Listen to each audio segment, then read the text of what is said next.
मित्रांनो, जेव्हा आपण रोगांचा अभ्यास करतो तेव्हा आपल्या लक्षात येते की काही रोग विषाणूंपासून होत असतात, काही जीवाणूंपासून होत असतात, काही रोग कवकांपासून होत असतात आणि काही रोग असे असतात जे परजीवी म्हणजे पॅरासाइट पासून होत असतात.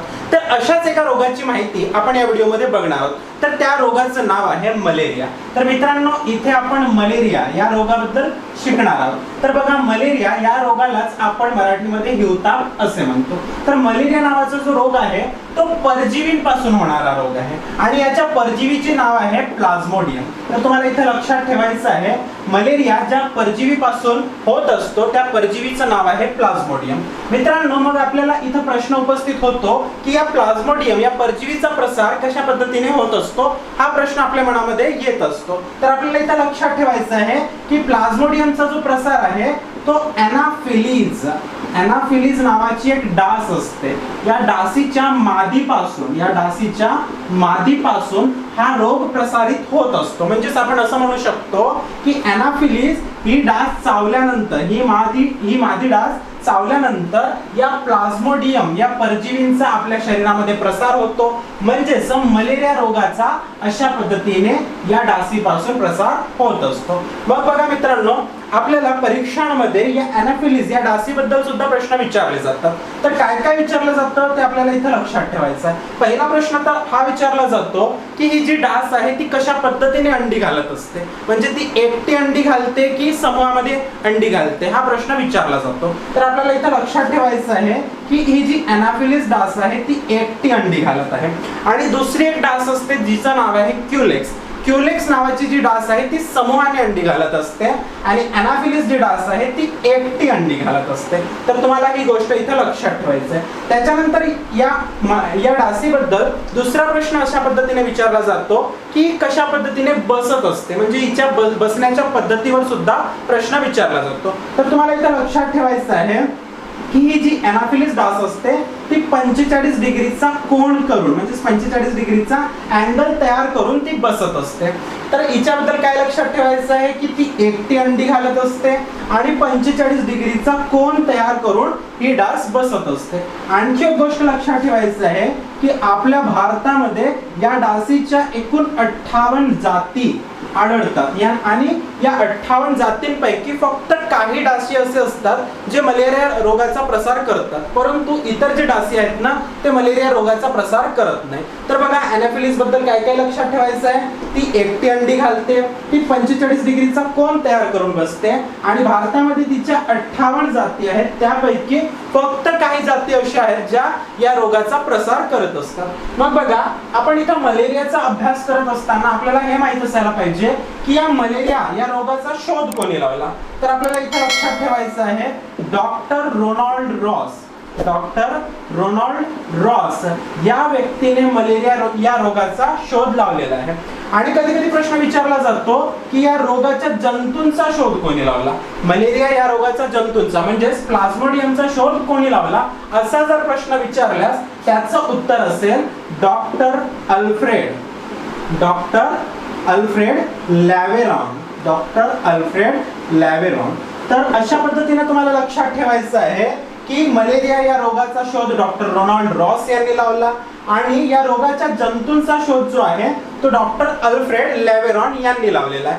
मग आपल्या मनामध्ये अजून एक प्रश्न उपस्थित व्हायला पाहिजे की जेव्हा मलेरिया हा रोग होत असतो तेव्हा हा रोग आपल्या शरीरातील कोणत्या अंगाला प्रभावित करत असतो, हा प्रश्न नेहमीच विचारला जातो. तर या प्रश्नाचं उत्तर आहे, आपल्या शरीरामधील स्प्लीन नावाचं जे अंग असते, ज्याला आपण मराठीमध्ये प्लीहा असे म्हणतो, आपल्या शरीरातील स्प्लीन म्हणजे प्लीहा नावाचा जो अंग आहे, हा जो अंग आहे तो आपल्याला मलेरिया झाल्यास हा अंग प्रभावित होत असतो. म्हणजे तुम्हाला लक्षात ठेवायचं आहे की मलेरिया या रोगाने प्रभावित होणारं अंग कोणतं आहे, आपल्या शरीरातील स्प्लीन म्हणजे प्लीहा नावाचा जो अंग आहे तो मलेरिया या रोगाने प्रभावित होत असतो.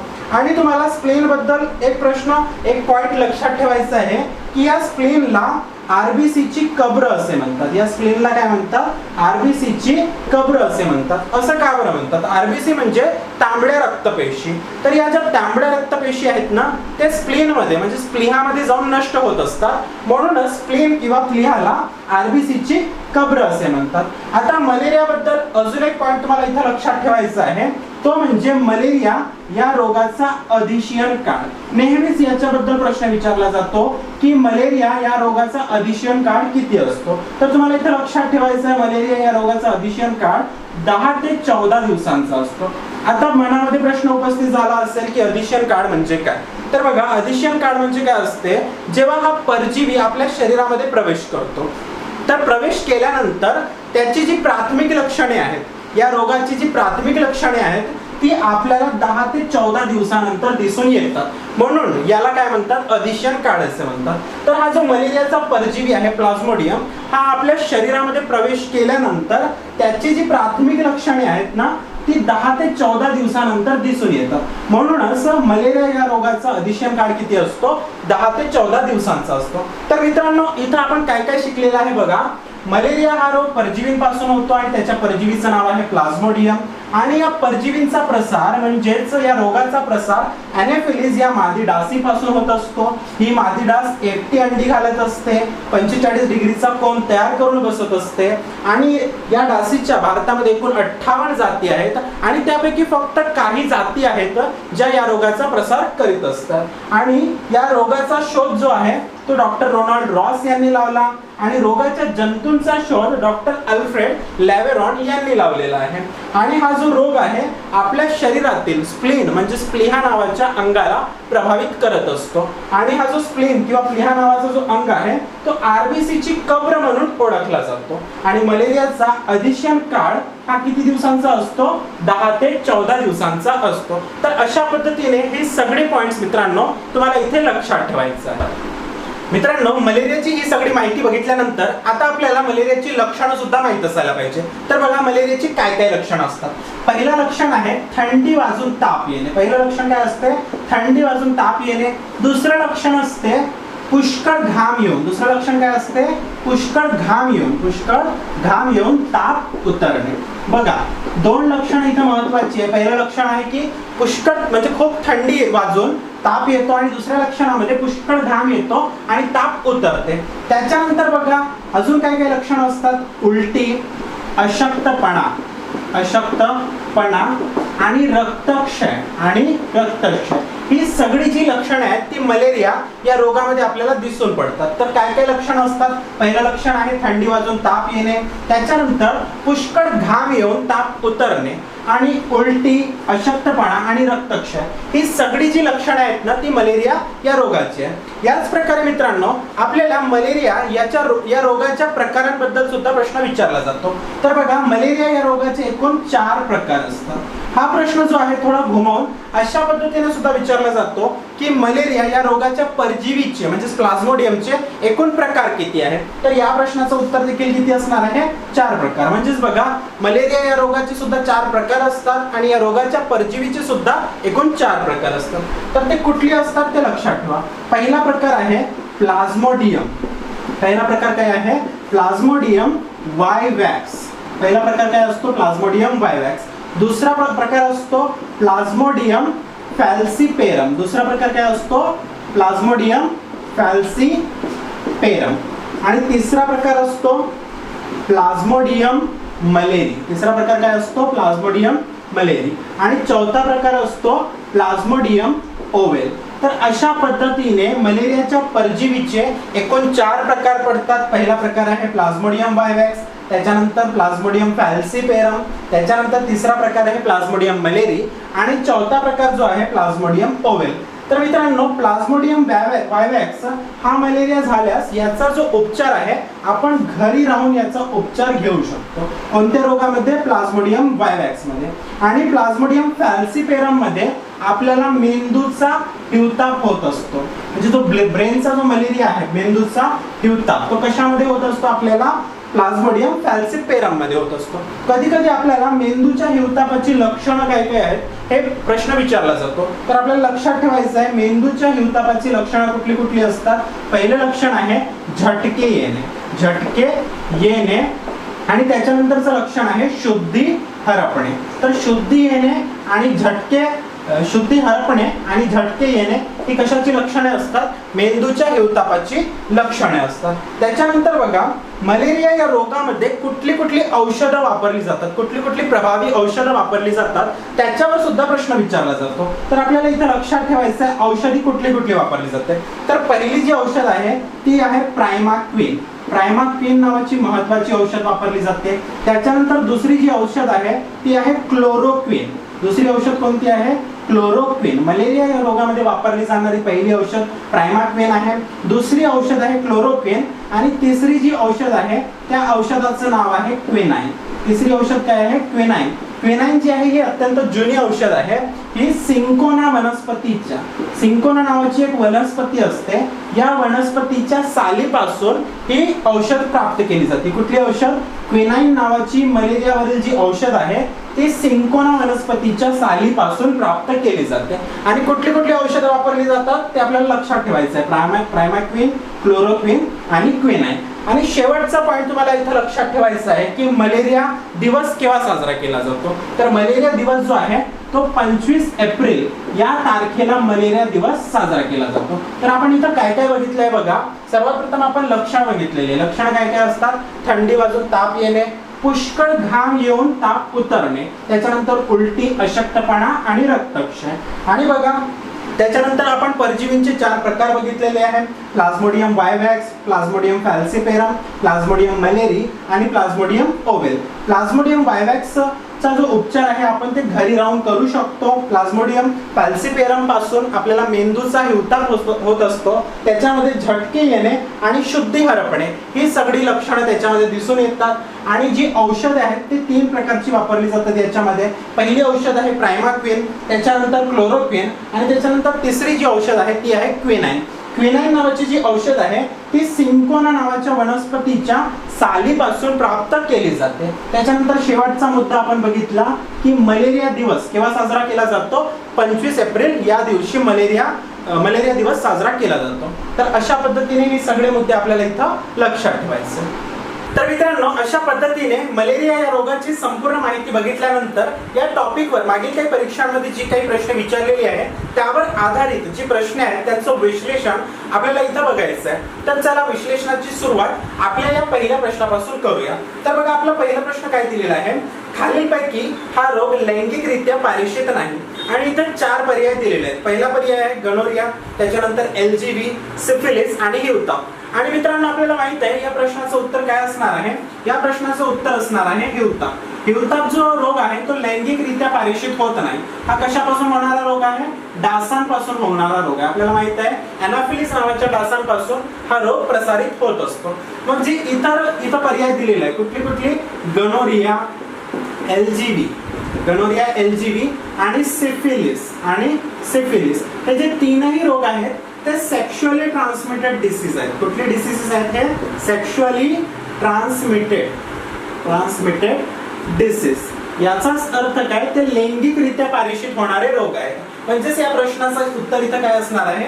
हिवताप. कारण की हिवताप हा रोग कशापासून होत असतो? डासांपासून होत असतो. आणि हे जे इतर पर्याय आहेत ते सेक्शुअली ट्रान्समिटेड डिसीजेस आहेत. याच्यानंतर बघा, याच्यानंतरचा दुसरा प्रश्न काय दिलेला आहे? दुसरा प्रश्न आहे हिवतापावरील प्रभावी औषध कोणते? आणि इथं सुद्धा 4 पर्याय दिलेले आहेत. आणि आपल्याला माहित आहे की या प्रश्नाचं उत्तर आहे पर्याय क्रमांक 1 प्रायमाक्विन. कारण की मी तुम्हाला आधीच सांगितलेलं आहे हिवतापावरील महत्त्वाची 3 औषध असतात. कुठली? प्रायमाक्विन असते, त्याच्यानंतर क्लोरोक्विन असते आणि त्याच्यानंतर क्विनाइन. तर इथं आपल्याला पर्यायामध्ये काय दिलेलं आहे? प्रायमाक्विन दिलेलं आहे. म्हणून या प्रश्नाचं उत्तर काय असणार आहे? प्रायमाक्विन असणार आहे. म्हणजेच या प्रश्नाचं उत्तर ऑप्शन ए प्रायमाक्विन. तर याच्यानंतर हा तिसरा प्रश्न बघा. यामध्ये काय म्हटलेलं आहे? खालीलपैकी कोणता रोग पाण्यामुळे होत नाही? आणि इथं 4 पर्याय दिलेले आहेत. पहिला पर्याय आहे कॉलरा, त्याच्यानंतर हगवण, त्याच्यानंतर टायफॉइड आणि त्याच्यानंतर हिवताप. तर मित्रांनो या प्रश्नाचं उत्तर काय असणार आहे? या प्रश्नाचं उत्तर असणार आहे हिवताप. कारण की आपल्याला माहित आहे हिवताप हा जो रोग आहे तो डासांपासून होत असतो. कशापासून होत असतो? तो डासांपासून होत असतो, पाण्यापासून होत नाही. आणि इतर जे पर्याय दिलेले आहेत कुठली? कॉलरा. कुठले पर्याय दिलेले आहेत? तर कॉलरा, हगवण, हगवण आणि टायफॉइड हे जे रोग आहेत ते पाण्यापासून होणारे रोग आहेत, पाण्यापासून होणारे. परंतु हिवताप म्हणजे मलेरिया हा जो रोग आहे तो डासांपासून होणारा रोग आहे. त्याच्यानंतर बघा चौथ्या प्रश्नामध्ये काय म्हटलेलं आहे, हिवतापाचे किती प्रकार असतात. आणि मी तुम्हाला या प्रश्नाचं उत्तर आधीच सांगितलेलं आहे की हिवतापाचे एकूण 4 प्रकार असतात. किती प्रकार असतात? 4 प्रकार असतात. ते कुठले कुठले असतात ते सुद्धा तुम्हाला माहित आहे. पहिला प्रकार असतो प्लाझ्मोडियम वायवॅक्स, त्याच्यानंतर प्लाझ्मोडियम फॅल्सिफेरम, प्लाझ्मोडियम मलेरी आणि चौथा प्रकार असतो प्लाझ्मोडियम ओवेल. तर अशा पद्धतीने तुम्हाला इथे लक्षात ठेवायचं आहे की हिवतापाचे एकूण किती प्रकार असतात? एकूण 4 प्रकार असतात. त्याच्यानंतर बघा 5वा प्रश्न काय दिलेला आहे. 5व्या प्रश्नामध्ये विचारलेला आहे हिवतापाचा अधिशयन काळ किती असतो. तर या प्रश्नाचं उत्तर सुद्धा आपल्याला माहित आहे. हिवतापाचा अधिशयन काळ किती असतो? 10 ते 14 दिवसांचा असतो. म्हणजेच याचा अर्थ काय असतो बघा की हिवतापाचा परजीवी आपल्या शरीरामध्ये प्रवेश केल्यानंतर त्याची प्राथमिक लक्षणे आपल्याला 10 ते 14 दिवसामध्ये दिसून येतात. म्हणून याचा अधिशयन काळ किती असणार आहे? 10 ते 14 दिवसांचा असणार आहे. त्याच्यानंतर बघा 6वा प्रश्न काय सांगितलेला आहे. 6व्या प्रश्नामध्ये म्हटलेलं आहे शुद्धी हरपणे व झटके येणारा तापाचा रुग्ण हे लक्षण प्रामुख्याने या आजाराचा असू शकतो. बघा इथे लक्षणं सांगितलेली आहे. कुठली कुठली? शुद्धी हरपणे आणि झटके येणे. ही लक्षणं मी तुम्हाला सांगितलेलं आहे कशामध्ये असतात? मेंदूच्या हिवतापाची असतात. ही लक्षणं कशाची असतात? मेंदूच्या हिवतापाची. कुठली लक्षणं? झटके येणे आणि शुद्धी हरपणे. आणि मेंदूच्या हिवतापामध्ये जो परजीवी असतो त्याचं काय नाव असतो? प्लाझ्मोडियम फॅल्सिपेरम. त्या परजीवीचं नाव आपल्याला लक्षात ठेवायचं आहे, प्लाझ्मोडियम फॅल्सिपेरम. तर यानंतरचा 7वा प्रश्न बघा. 7व्या प्रश्नामध्ये काय म्हटलेलं आहे, मलेरिया यामुळे होतो. आणि इथं देखील 4 पर्याय दिलेले आहेत. आणि तुम्हाला डायरेक्टली या प्रश्नाचं उत्तर माहितच आहे की मलेरिया कशामुळे होत असतो? मलेरिया प्लाझ्मोडियम मुळे होत असतो. कशामुळे होत असतो? प्लाझ्मोडियम या परजीवीमुळे होत असतो. म्हणजेच पर्याय क्रमांक जो डी दिलेला आहे प्लाझ्मोडियम या प्रश्नाचं उत्तर असणार आहे. इथं बघा पर्याय सी मध्ये काय दिलेलं आहे? मायकोबॅक्टेरियम लेप्री दिलेला आहे. पर्याय सी मध्ये काय दिलेलं आहे? Mycobacterium leprae. Mycobacterium leprae. तर हा जो मायकोबॅक्टेरियम लेप्री असतो ना हा कुष्ठ रोगाचा जंतू असतो. कशाचा जंतू असतो? कुष्ठ रोगाचा जंतू असतो. आणि प्लाझ्मोडियम जो आहे तो कशाचा जंतू असतो? तो मलेरियाचा जंतू असतो. तर हे तुम्हाला इथं लक्षात ठेवायचं आहे. त्याच्यानंतर बघा 8वा प्रश्न काय सांगितलेला आहे. 8व्या प्रश्नामध्ये म्हटलेलं आहे खालीलपैकी कोणत्या रोगाचे निर्मूलन शक्य नाही. या प्रश्नाचं उत्तर आहे मलेरिया. मलेरिया या रोगाचं निर्मूलन शक्य नाही कारण की हा परजीवींपासून होणारा रोग आहे. त्याच्यानंतर आता आपण डायरेक्टली 9वा प्रश्न बघूया. 9व्या प्रश्नामध्ये काय सांगितलेलं आहे, मलेरिया झालेल्या रुग्णाला समूळ उपचारासाठी कोणते औषध दिले जाते. मी तुम्हाला 3 औषधांचं नाव सांगितलेलं आहे. त्यापैकी एका औषधाचं नाव इथं ऑप्शन क्रमांक ए मध्ये दिलेलं आहे. तर त्याचं उत्तर काय असणार आहे? Option A प्रायमाक्विन. ऑप्शन ए प्रायमाक्विन हे मलेरियाला समूळ नष्ट करण्यासाठी वापरले जाणारे औषध आहे. आता यानंतरचा 10वा प्रश्न बघा. 10व्या प्रश्नामध्ये काय विचारलेलं आहे, मलेरियाचा प्रादुर्भाव कोणत्या आदिजीवीपासून होतो. तर तुम्हाला या आदिजीवीचं नाव म्हणजे परजीवीचं नाव आधीच माहित आहे. या प्रश्नाचं उत्तर असेल ऑप्शन बी प्लाझ्मोडियम. प्लाझ्मोडियम या आदिजीवीपासून म्हणजे परजीवीपासून मलेरिया हा रोग होत असतो. त्याच्यानंतर बघा 11वा प्रश्न काय दिलेला आहे. 11व्या प्रश्नामध्ये म्हटलेलं आहे खालीलपैकी कोणत्या रोगामुळे रक्तातील तांबड्या पेशींचा नाश होतो. तर बघा या प्रश्नाचं उत्तर काय असणार आहे? मलेरिया. Option C malaria. मी तुम्हाला सांगितलेलं आहे मलेरिया हा रोग कोणत्या अंगाला प्रभावित करत असतो? हा स्प्लीन नावाच्या अंगाला, स्प्लीन ज्याला आपण मराठीमध्ये प्लीहा असे म्हणतो, या अंगाला मलेरिया हा रोग प्रभावित करत असतो. आणि स्प्लीन बद्दल मी तुम्हाला सांगितलेलं आहे की स्प्लीनला काय म्हणत असतात? आरबीसी ची कब्र म्हणत असतात. आरबीसी ची कब्र. आरबीसी ला काय म्हणतात? तांबड्या रक्तपेशी. म्हणजेच याचा अर्थ काय? तांबड्या रक्तपेशी या स्प्लीन मध्ये येऊन नष्ट होत असतात. म्हणूनच या प्रश्नाचं उत्तर काय आहे की मलेरिया या रोगामध्ये रक्तातील जे तांबड्या पेशी असतात ते नष्ट होत असतात. ते कुठे जाऊन नष्ट होत असतात? स्प्लीन म्हणजेच प्लीहामध्ये येऊन ते नष्ट होत असतात. म्हणूनच स्प्लीनला आपण काय म्हणतो? आरबीसी ची कब्र असे म्हणतो. याच्यानंतर बघा 12वा प्रश्न काय दिलेला आहे. 12व्या प्रश्नामध्ये म्हटलेलं आहे खालीलपैकी कोणता रोग विषाणूंपासून होत नाही. आणि इथं देखील 4 पर्याय दिलेले आहेत. 4 पर्याय कुठले कुठले आहेत? मलेरिया, देवी, इन्फ्लुएन्झा आणि क्षय. तर इथे बघा देवी, इन्फ्लुएन्झा आणि क्षय हे जे 3ही रोग आहेत ना ते विषाणूपासून म्हणजेच व्हायरसेस पासून होणारे रोग आहेत. परंतु मी तुम्हाला सांगितलेलं आहे की मलेरिया हा जो रोग आहे तो व्हायरसेस पासून होत नाही, तो कशापासून होत असतो? परजीवींपासून होत असतो, प्लाझ्मोडियम नावाच्या परजीवींपासून. म्हणून या प्रश्नाचं उत्तर इथे काय असणार आहे? ऑप्शन आहे मलेरिया असणार आहे. तर मित्रांनो, अशा प्रकारे आपण या व्हिडिओमध्ये मलेरिया या रोगाचा चांगल्या प्रकारे अभ्यास केलेला आहे. तुम्ही जर का आरोग्य विभाग भरतीसाठी तयारी करत असाल तर तुमच्यासाठी आरोग्य विभागाच्या वेगळ्या व्हिडिओची एक वेगळी प्लेलिस्ट तयार केलेली आहे, ते सुद्धा तुम्ही इथं बघू शकता. आणि मित्रांनो, तुम्हाला हे व्हिडिओ आवडल्यास व्हिडिओला लाईक, शेअर आणि कमेंट करा. तसेच चॅनलवर नवीन असाल तर चॅनलला सबस्क्राईब करायला विसरू नका. धन्यवाद.